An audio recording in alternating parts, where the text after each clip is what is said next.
नमस्कार, मैं आचार्य कमलेश पांडे। वेदों के अनुसार यज्ञ में 4 ऋत्विक होते हैं। प्रथम ऋत्विक होता कहलाता है और यह होता यज्ञ में ऋग्वेद की ऋचाओं का पाठ करता है। दूसरा ऋत्विक अध्वर्यु कहलाता है और अध्वर्यु यजुर्वेद के मंत्रों से यज्ञ में घृत आदि की आहुति देता है। और तीसरा ऋत्विक उद्गाता कहलाता है और यह उद्गाता सामवेद के मंत्रों का गान करता है। चौथा ऋत्विक ब्रह्मा कहलाता है और ब्रह्मा यज्ञ का संचालक निर्देशक होता है और वह अथर्ववेद का प्रतिनिधित्व भी करता है। आइए सर्वप्रथम ऋग्वेद के बारे में जानते हैं। ऋचाम वेदः अर्थात जिस वेद में ऋचाओं का संग्रह है उसे ऋग्वेद कहा गया। ऋचा का अर्थ है ऋच्यते स्तूयते अनया इति ऋक्, अर्थात जिससे ऋचाओं की प्राप्ति होती है या स्तुति की जाती है वह ऋचा कहलाती है। इसका अर्थ यह हुआ कि ऋग्वेद में विभिन्न देवी देवताओं की स्तुतियाँ हैं जिनका प्राकृतिक शक्तियों के रूप में मानवीकरण किया गया है। महाभाष्यकार पतंजलि ने अपने महाभाष्य में वेदों की कई शाखाओं के बारे में उल्लेख किया है और प्रत्येक शाखा अपने आप में पूर्णता लिए हुए होती है। उनके अनुसार पूर्व में ऋग्वेद की 21 शाखाएं थीं और वर्तमान में मात्र 2 शाखाएं उपलब्ध हैं, शाकल और बाष्कल। ऋग्वेद में भारतीय संस्कृति का विस्तार से वर्णन किया गया है। इसमें सामाजिक, आर्थिक, राजनीतिक, शैक्षणिक, नैतिक व्यवस्थाओं का बहुत ही सुंदर चित्रण प्राप्त होता है। साथ ही इसमें आध्यात्मिक, दार्शनिक, वैज्ञानिक तथ्यों का भी वर्णन किया गया है।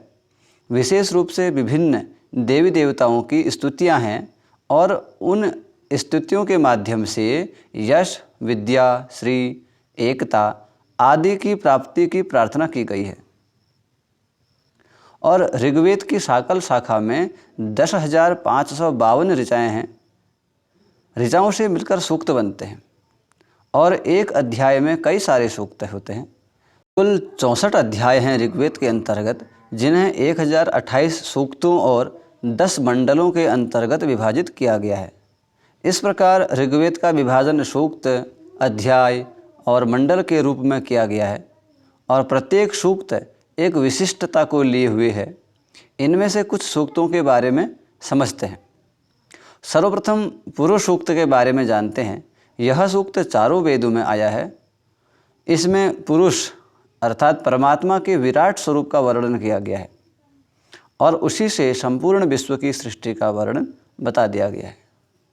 इसमें उस परमात्मा के हजारों सिर, पैर, हाथ आदि से युक्त बता दिया गया है उस पुरुष को, और उसी पुरुष से समस्त चराचर जगत की सृष्टि हुई है और चारों वेदों की उत्पत्ति भी उसी विराट पुरुष से हुई है। चारों वर्ण यानी कि ब्राह्मण, क्षत्रिय, वैश्य, शूद्र, इसकी व्यवस्था का सर्वप्रथम उल्लेख भी हमें ऋग्वेद से ही प्राप्त होता है। इसी प्रकार एक दूसरा सूक्त है जिसे नासदीय सूक्त कहा जाता है। इस सूक्त के अंतर्गत सृष्टि की उत्पत्ति के पूर्व की स्थिति का वर्णन किया गया है कि उस समय न असत था न सत था। उस समय तो केवल एक ही तत्व था जो अपनी नैसर्गिक शक्ति के कारण जीवित था और सबसे पहले संकल्प यानी कि इच्छा की उत्पत्ति हुई। यही संकल्प सृष्टि के अनेक रूप में विभक्त हुआ। इस प्रकार इस सूक्त से प्रतिभा शक्ति की शाश्वत स्थिति की अनुभूति की गई है। एक सूक्त है जिसे हिरण्यगर्भ सूक्त कहा जाता है। इस हिरण्यगर्भ सूक्त के माध्यम से ऋग्वेद हमें यह शिक्षा देता है कि सृष्टि के प्रारंभ में प्रजापति की उत्पत्ति कैसे हुई। इसका बहुत ही दार्शनिक वर्णन इस सूक्त के अंतर्गत किया गया है। इसी प्रकार श्रद्धा सूक्त से यह संदेश दिया गया है कि श्रद्धा ही जीवन को पवित्र बनाती है और महान से महान लक्ष्य की प्राप्ति भी श्रद्धा से ही होती है। आइए संज्ञान सूक्त के बारे में जानते हैं। तो संज्ञान सूक्त की ऋचाओं के माध्यम से सामाजिक सौहार्द, सामंजस्य, समरसता एवं सामाजिक संगठन का बहुत ही सुंदर उपदेश किया गया है। तो आइए सुनते हैं संज्ञान सूक्त की ऋचाओं का सस्वर पाठ। श्री गुरुभ्यो नमः। हरिः ओम।